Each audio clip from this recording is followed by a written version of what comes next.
जय जिनेंद्र बच्चों, आज हम आपको बायोलॉजी के बेसिक के बारे में बताएंगे, मगर उससे पहले हम अपनी कोचिंग में यानी तीर्थंकर महावीर कोचिंग क्लासेस में आप सभी का बहुत बहुत स्वागत करते हैं और आपसे ये चाहते हैं कि आप लोग हमारे चैनल से जुड़ें और हमारी वीडियो को अधिक से अधिक शेयर करें, जिससे घर बैठे हुए सभी बच्चों को मेरी पढ़ाए हुए तरीके का या मेरे पढ़ाए हुए विषय का ज्ञान प्राप्त हो। इसके लिए आप लोगों को मेरी मदद करनी होगी। आप लोगों को मेरे चैनल को सब्सक्राइब भी करना होगा और अधिक से अधिक संख्या में इसको शेयर भी करना होगा। और आप कृपया कमेंट्स करके बताएं कि आपको मेरा पढ़ाया हुआ समझ आ रहा है, अच्छा लग रहा है, जिससे हम लोग को भी मोटिवेशन होता है, हम लोग को भी थोड़ा अच्छा लगता है कि हाँ, बच्चे हमें देख रहे हैं, बच्चे हमें सुन रहे हैं, बच्चे हमें पसंद करें, तो हम लोग भी नए नए तरीके और नई नई बातों को खोज कर लाते हैं और नए ढंग से प्रस्तुत करने की कोशिश करते हैं। ठीक है ना। अब जैसा कि आज हम आपको बताने वाले हैं बायोलॉजी के बारे में पढ़ाना चाहते हैं, तो आज हम आपको बता रहे हैं बायोलॉजी।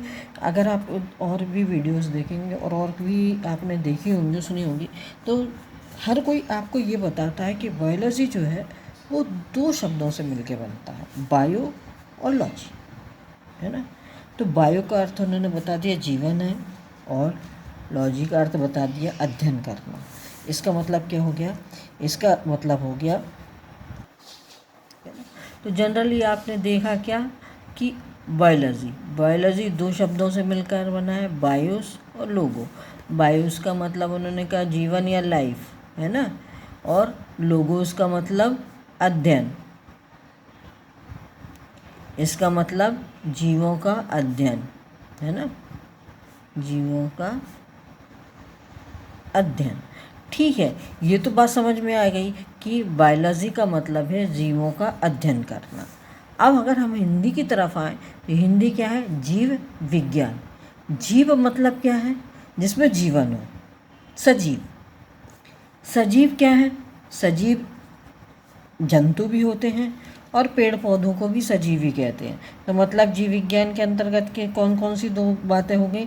यहाँ पर हो गया जंतु या एनिमल हो गया, और यहाँ पे क्या हो गया? पादप हो गया, है ना, दोनों हो गए। तो जीव तो क्लियर हो गया। अब विज्ञान, साइंस। विज्ञान क्या है? ये तो ठीक हो गया कि जीवों का अध्ययन करना। जीवों का अध्ययन कैसे करना? जीव कौन कौन से हो गए? जंतु भी जीव है, यानी सजीव क्या है? जंतु भी है और पादप भी है।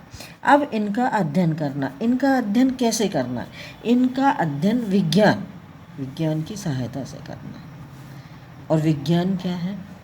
विज्ञान है कि प्राकृतिक में उपस्थित, प्राकृतिक मतलब हमारे चारों ओर जितने भी सजीव उपस्थित हैं, उनका अध्ययन एक क्रमबद्ध तरीके से करना। क्रमबद्ध तरीके से का मतलब क्या होता है कि जैसे हम नंबर पढ़ते हैं ना, 1 फिर 2 फिर 3 फिर 4, ऐसा नहीं होता कि हम पहले 4 पढ़ लेते हैं, फिर 2 पढ़ लेते हैं, फिर 3 पढ़ लेते हैं, फिर 1 पढ़ते हैं। ऐसा तो नहीं पढ़ते हम। क्रमबद्ध मतलब एक के बाद एक आना, यानी पहले 1 फिर 2 फिर 3 फिर 4 फिर 5, इस तरह से। तो इसी तरह से प्राकृतिक में उपस्थित जो हमारे चारों ओर जो जीव हैंगे, सजीव हैंगे, उनका क्रमबद्ध अध्ययन करना, और उस अध्ययन से जो हमें ज्ञान प्राप्त हुआ, है ना, उस ज्ञान के आधार पर हमारे चारों तरफ जो भी जीव हैं, उनके व्यवहार और उनके गुणों का पता लगाना, और पता लगा करके उन्हें उसके अनुसार पढ़ना, ये कहलाता है विज्ञान। यानी हमारा क्या हो गया? जंतु यानी सजीव, जो हमारे चारों तरफ सजीव हैं, उन सजीवों को क्रमबद्ध तरीके से अध्ययन करना, उनके बारे में ज्ञान प्राप्त करना, और फिर जो जीव हमें मिला है वो किस गुण का है, कौन से उसमें विशेषताएं हैं, उन विशेषताओं के आधार पर हम उसे पढ़ते हैं। जैसे जब हम जीव विज्ञान पढ़ते हैं तो हम वर्गीकरण पढ़ते हैं। तो वर्गीकरण क्या है? वर्गीकरण में भी तो यही है ना कि हमें जो जीव मिला उसको हम किस में वर्ग में रख सकते हैं। और तो उस वर्ग में रखने का मतलब क्या है कि जिस वर्ग में वो जीव आ रहा है, मतलब उस वर्ग की जो भी विशेषताएं हैं वो उस जीव में ऑलरेडी उपस्थित हैं। जैसे सपोज करो आपने अमीबा मिला, ठीक है ना, अमीबा मिला, तो अमीबा क्या हैगा, एक कोशीय जीव है। अमीबा क्या है, एक कोशीय जीव है। एक कोशीय जीव है तो आपने उसको किस में रख दिया, उठा के प्रोटोजोआ में, है ना, तो हमने उसका प्रोटोजोआ। अब हमारे सामने केचुआ आ गया, है ना, अब हमारे सामने केचुआ आ गया। अब केचुआ और अमीबा दोनों बिल्कुल अलग हैं। केचुआ क्या हो गया, बहुकोशीय जीव हो गया। अब बहुकोशीय जीव होने के साथ साथ उसमें खंड भी हैं, बुरेंगता भी है उसमें और भी विशेषताएं हैं। उन सारी विशेषताओं के आधार पर हमने उसको रख दिया किसमें, एनिलिडा में।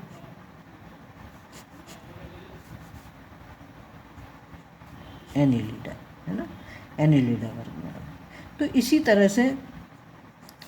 तरह से हम जीव विज्ञान का अध्ययन करते हैं और जीव विज्ञान का अध्ययन करेंगे। जैसे 11th क्लास में हमारे पास वर्गीकरण आएगा, मगर जब हम 12th पढ़ेंगे तो 12th में पास वर्गीकरण नहीं आएगा। तब अब हम क्या करेंगे इसमें, तब जैसे हमने पढ़ लिया कि सजीवों का जो है वो उसे विज्ञान कहते हैं, सजीव। तो इसमें कौन कौन से आ गए, 2 आ गए, जंतु विज्ञान और पादप विज्ञान। अब जंतु और पादप दोनों सजीव में आ रहे हैं ना। सजीव में कौन कौन आ रहा है, सजीव में हमारे पास जंतु भी आ रहे हैं और दूसरा कौन सा आ रहा है, पादप भी आ रहे हैं।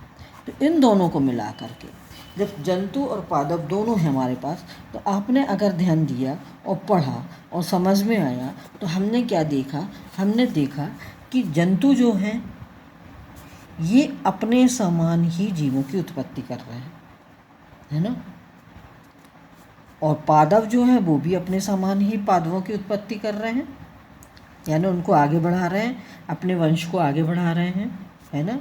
जैसे सपोज करो हमने लिया कि उड़ने वाले पक्षी ले लो, रेंगने वाले पक्षी ले लो, कुछ भी ले लो, तो हमने क्या देखा कि वो हैं जो भी जीव हैं वो अपने समान जीवों की। जैसे अब हम मनुष्य की बात कर लो कि मनुष्य है ना, मनुष्य, तो मनुष्य क्या करता है, मनुष्य अपने जैसे यानी मनुष्य जाति के ही बच्चों को जन्म देता है।